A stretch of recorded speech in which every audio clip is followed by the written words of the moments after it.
Okay, let's get to it then. The title race dominates a lot of the back pages in the Sunday papers.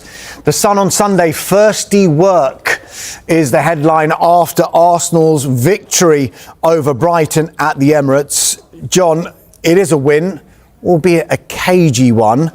Are they convincing you more or not so much that they're going to end that 22-year wait? Cagey or nervy, Damesh? I would say nervy, probably. I do like that back page because it sort of kind of focuses on Martin Odegaard there, who opened up the scoring, didn't he, with that wonderful goal. And I do think Odegaard, I think, is a terrific captain, really respected by his peers and teammates, and the sort of leader for Arteta on the pitch. So I think it was good that he gets his form. But Arsenal missing a few players.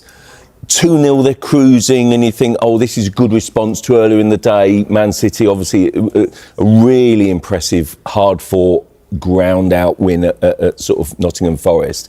And Arsenal have to respond. And you think, wow, OK, they're in the zone here, they're going to do it, and they're going to do it comfortably. And at 2-0, they were putting on the pressure for 3-0, and then suddenly they concede, and then all of a sudden you're feeling the nerves and the tension amongst Arsenal fans. I'm sure you could feel it within the ground. That's what it feels like at the moment. And they've gone from a place, I think, in sort of October, November, when they were winning games for fun and playing ever so well and free-flowing football and relaxing, to a place when they really needed one of the best saves you'll see this season, if not the best, from David Raya to tip it over to maintain that 2-1 scoreline at the end. Because wow, I mean, the Sunday Express even lead on the save, a ray of hope, and it really was that good. I mean, it was a remarkable save, but it does talk to some nerves in the Arsenal camp, and they are leaders, and they've got a massive game on Tuesday against Aston Villa, and it just feels as if, they're feeling the pressure, I think, much more than Man City, who've been there, done it, got the T-shirt. Aston Villa, who seem to be just enjoying the ride, if you like. And Arsenal, the fan expectation, the expectations in the ground, huge summer spending spree, who's, really sort of kind of taking the limelight out of those new signings. There's so much pressure and expectation on Arteta this year to win a trophy. I think he's done a great job at Arsenal overall, but he is expected to win a major trophy this year. All those things coming together, I think, is playing into that feeling of nerves. Jason, John mentioned it there, the anxiety, the nervousness, the caginess almost. The Sunday Telegraph, they focus on that. Arteta of the crowd. Well, exactly. Emirates are awash with anxiety, but Arsenal maintain top spot. Sam Dean, who was at the Emirates Stadium, says in recent weeks, the Emirates Stadium has become one of the most anxious arenas in European football. Arsenal are top of the Premier League and the Champions League, into the semi-finals of the Carabao Cup, but it feels like every home match is a source of maximum stress for the club supporters and the players. Mikel Arteta says it's because of a willingness to win, but is there a fine line between willingness and desperation? Absolutely, yeah. And I think the desperation is winning at the moment. I think it doesn't take an awful lot for that atmosphere to emerge at the Emirates. I think it even goes back to the dog days of Arsene Wenger. There was that kind of frustration that took over at times. Obviously, Arteta's moved that on quite a lot. There's much more unity around the ground. But I think that unity has become almost, as you say, that desperation to finally get over the line. This is a team that I think, once they do win the league, can probably go on and be a very dominant team for quite some time, notwithstanding what obviously Manchester City and Liverpool and others can do. I think the talent is there, the strength is there. I agree with John. I do like Mikel Arteta, although I do think at times he does need to calm down. On the touchline, I just think he transmits an awful lot of anxiety to the players, and you can see it at the Emirates. He is very, very engaged with what's going on the pitch, but sometimes it's a bit too much. And I think those moments come sometimes too early in games. It's almost like very early on they're almost so stressful and trying to score a goal very quickly and trying to and then after that it's almost like, right, we scored, now we can't concede, we can't lose. And I think they've got, and obviously it's part of being a maturing team and winning something, and as John says, I completely agree, he has to win a major trophy this year. And I say once they get over the line, if they get over the line, it will make a huge difference to them. It will be transformative to Arsenal once they win a major trophy again. I think it will be transformative, but it's that anxiety and that desperation, as you talk about, that can they do it? And I have to admit, I do slightly fear for them. I fear that it's been so good in some ways up until this point, top of the Champions League table as well. But still haven't won anything yet, so it's a long way to go. And I would worry a lot if I was at Manchester City because they're looking really strong. You know, maybe Arsenal are having their bad patch right now and they're still winning, because let's be honest, the Wolves game was really bad, but they won it. Last week at Everton, I was at Everton and they weren't convincing, but they won. Yesterday, they weren't great, but they won. So we all remember, what was it, 4 or 5 weeks ago, that I think they beat Tottenham to 6 points clear, and everyone's saying, Arsenal running away with it. This is the bad patch, and they're still top of the league. So perhaps this is a positive, the weather in the storm. And I know they've got a tough January coming up. They've got Villa on Tuesday, like you say. If they win that game, then all of a sudden that's a big It's moment. one of two things, isn't it? It's either that, and I agree with Mark, it could well be that, because every team has a wobble, don't they, during the season. You can't just seamlessly go on and win every single game. But at the start of the season, we're talking about Liverpool in a similar way, weren't we? When they were winning all those games, we're thinking, Liverpool just getting over the line, and then it suddenly fell away. So it could go that way as well. It's a different narrative of Liverpool. It was almost like they've won the title, so they're winning 5 on the bounce. And even though they weren't playing well, it's because Liverpool, that's what they do. With Arsenal, it's like, this is what Arsenal do, they're wobbling. But beat Villa, right, that's a tough call, because Villa are on a great run at the moment. But I mean, I do think that Arsenal have got a tough January, especially at home. They've got Villa this week, then they've got Liverpool, then they've got Man United. So the next 3 home games are really big. But come through January, if you're still unbeaten at home, then all of a sudden, maybe this was the wobble, and maybe they're kind of showing the kind of the bottle right now. So I still think Arsenal are the best squad in the league. And I think we've kind of put a little bit too much emphasis on Man City because it's Pep. If they lose Erling Haaland, then Man City are a different team completely. So I just think if you're an Arsenal fan, just calm down, stay calm, and it might just turn itself out in a positive way. John, in your paper, Neil McClellan, who's at the Emirates, says the good news for Arsenal fans is that the Gunners held off a late Brighton fight back to return to the top of the table. The bad news is that there's potentially another 5 months of this nerve-jangling anxiety to go this season. Now, Jason mentioned about Mikel Arteta and his demeanour, and maybe that's adding to the anxiety. I don't know what you think, but whenever I've been at his news conferences, you're there every week like I am, I've noticed something different with Mikel Arteta this time, and he seems to be a little bit more relaxed. Maybe at odds to what Jason is saying. Before John says that, sorry, I agree with him. Press conferences, I'm talking about on the touchline. That's what I'm talking about. Sorry, go on. No, I was going to agree with you. I think his general demeanour has changed. And I also think he has improved. We're starting from a low base here, in terms of behavioural standards, terms. But I do actually think then that he has, there's no doubt about it, when you are too anxious, when you are too het up, when you are screaming and, being too overzealous on that touchline, it resonates to players. It really does. But Jurgen Klopp did it at Liverpool. They embraced it, didn't they? And Jurgen Klopp was a brilliant manager for Liverpool. But I think when Mikel Arteta, you think it works for Arsenal? I think it makes them nervous. But I must say, I think the point I was going to make, stop boys, basically, is that I actually think he's dramatically improved that. Whether you like that or not, I still think he's over anxious on the touchline. But from where he's come from, I think it's one of his big improvements as a manager. No, I agree with that. This season, and I tell you where that's borne out, is borne out in their disciplinary record, which is yellow cards is sort of kind of a little bit mid-table, but they haven't had a sending off. Well, last season, injuries and sendings off, you could argue, completely undermined their title challenge. Well, they haven't had one this season. I think that's testament to Arteta's improvement, and I do actually think that's perhaps a little bit underestimated and undervalued. I still think he could calm down a bit, but if he calms down, do you lose Arteta's passion, enthusiasm and the drive and the coach that he is? Honestly, over the course of the piece, basically, over the 6 years, he's done a remarkable job.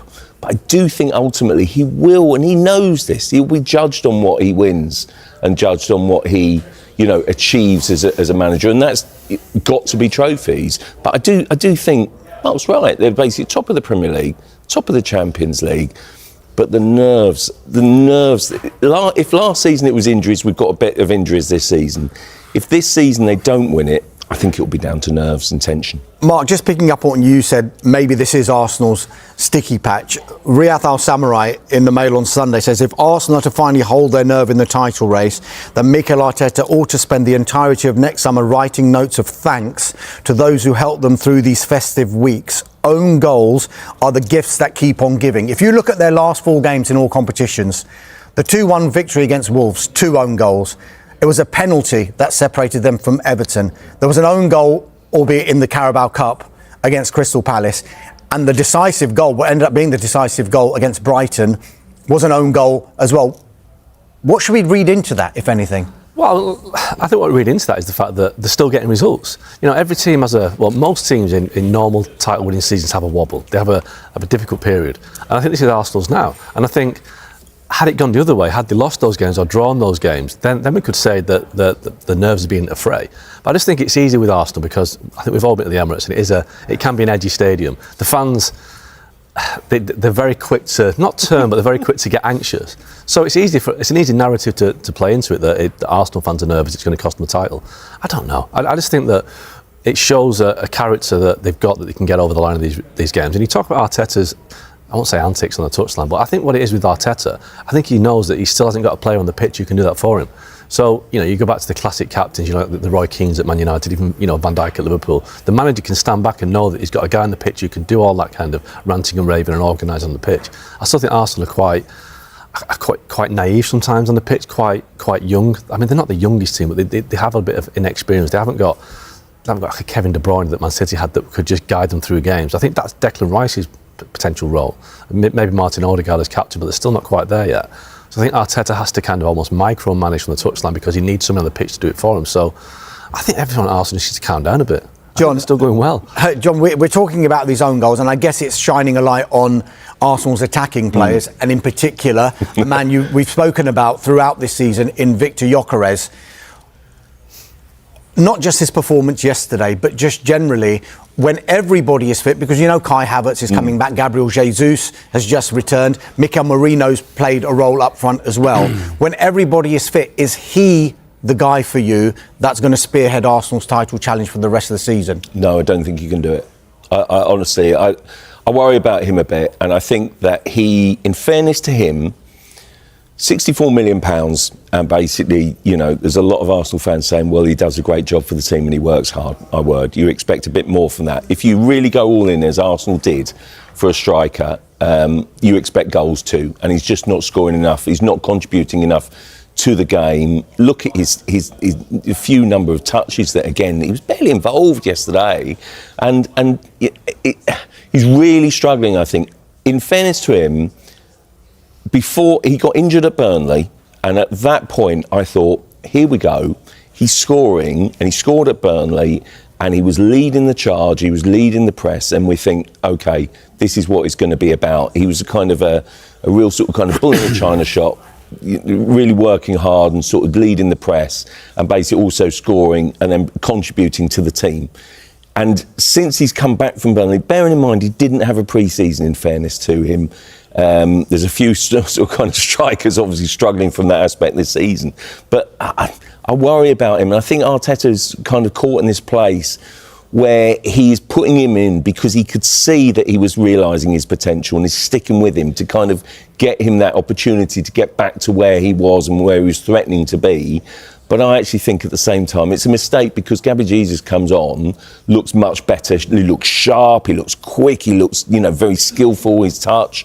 And I think Kai Havertz will still be, when fit again, will be Arteta's first choice number 9. I don't think it's worked for Gyökeres yet. And I think of all the big signings and the statement signings in the summer, that's the one under the microscope. It's always going to be like that with the centre forward. Has he got potential to turn it around? I think so, but I look at him at times and he just looks sluggish and slow. I don't think he is, but when you're struggling like that form-wise, my word, you look at it on the pitch. Congratulations, you dominated so much of that game. Does 2-1 feel perhaps closer than it should have done? Absolutely. I think, again, the margin should have been much, much bigger. The amount of chances, situation we generated, only to score 2 goals. I put the game into a state that probably wasn't needed, because I think the first shot that they had is the moment that they scored the goal. But that's the Premier League as well, and we have to grind up and suffer. But I mean, we are used to it when you see the attitude of the players. And yeah, we lost Ricky, we lost Jurian. Declan has to play as a fullback, and I thought he was incredible. So that's the mindset. Yes, Declan Rice was still running down the wing, right, and just show what he's all about. Yeah, he's never played in that position. I spoke to him 48 hours ago. He said, what if this happens straight away? Yes, I'm up for it.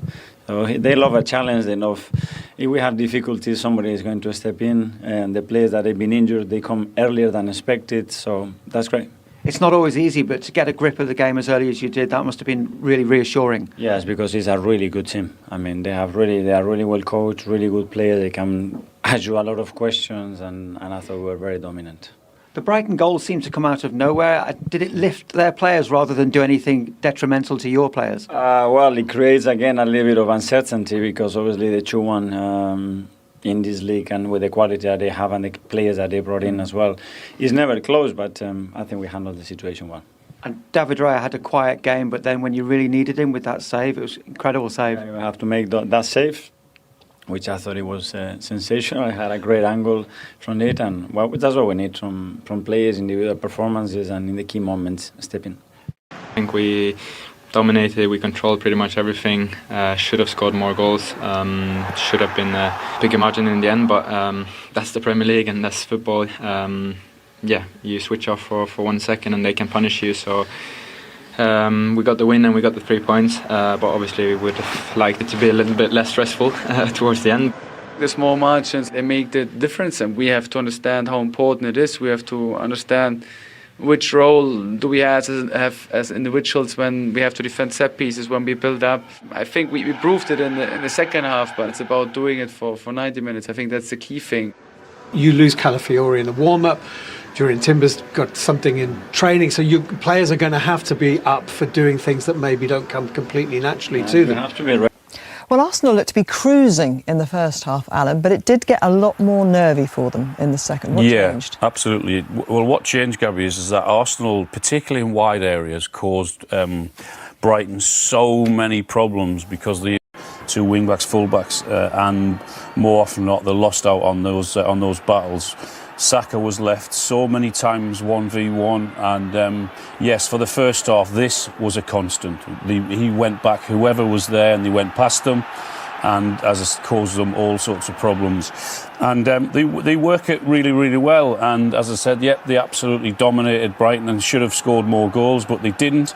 Similar sort of thing there. He works it to where he wants it, but the finish isn't very good. This is the goal. They force Brighton into what Arsenal want them to do, and they get the press spot on, really, really well. They work it well, and then all of a sudden, similar thing again. Not sure whether to go tight or to drop off. He doesn't really do either. And again, Saka's left 1v1, but he picks his head up this time and finds Odegaard, who's in loads of space, and finishes it off really, really well. It wasn't just down the right-hand side, it was also down the left-hand side as well with Trossard. And I mean, he must carry this ball, I don't know, 70 yards or so up the field, and puts Arsenal into a really, really good position to get to he gets to the byline. But that was a constant. Either side, as I said, causing them all sorts of problems. And then all of a sudden at half-time, Brighton change. They bring Wifa on, they bring Minter on, and they switch Kadioglu to the other side. And I know Arsenal go 2-0 up early in the second half, but to their credit, Brighton, this is what they did really, really well. So instead of Arsenal causing them problems, all of a sudden that's their first effort on target. And then all of a sudden they're asking questions now, and it really did get nervy for Arsenal. It shouldn't have, with the pressure they had, or they tried to put on in that first half. This is the goal here. They work it really, really well. Hit the post. Gomez is there to stick it away, and you're about to see one of, if not the save of the season. This is an unbelievable save. They work it again so well, but look, there you go. It's those two down that right-hand side again. Little give, little go in behind. Wow, that's all you can see. You can see Herzl and his reaction on the touchline. Unbelievable save that is. It really is magnificent. So what could have been an easier afternoon, if Arsenal had kept that up in the first half, it turned into a really difficult afternoon, but they got the 3 points, which is the most important thing. Wayne, last week we had 2 goalkeepers on Match of the Day. They'd have probably spent 4 minutes analysing that and waxing lyrical. As a centre-forward, give us your appraisal of that save. Yeah, I think it was a good hike for the keeper. No, but in all fairness, it was an absolute incredible save, and the speed he has to get across the goal, and it's moments like that which win you league titles, and David Raya has many of them moments throughout the season. Yeah. And it was endorsed by his manager, Mikel Arteta. For Arsenal fans, hope has a familiar taste, but this season it feels different. There's a calm authority about Arsenal, a sense that they're no longer chasing the title, but owning the race. Week after week, Arsenal are doing the hardest thing in football, winning when expectations are heavy. They're not just beating big teams, they're dispatching tricky fixtures that used to derail title dreams. That's often the true mark of champions: control, consistency, and confidence. What makes their title chances even stronger is maturity. This Arsenal side no longer panics when games get tight. They manage matches, protect leads, and grind out results, exactly what wins the Premier League. The squad depth looks stronger, the tactical identity is clear, and belief is visibly growing. Of course, the shadow of Manchester City still looms large. City are relentless, experienced, and never truly go away. But Arsenal are no longer blinking first. The title race is far from over, but one thing is clear. This isn't blind optimism anymore. Arsenal's title chances are real, earned, and alive. If they keep their nerve, history might finally tilt red again.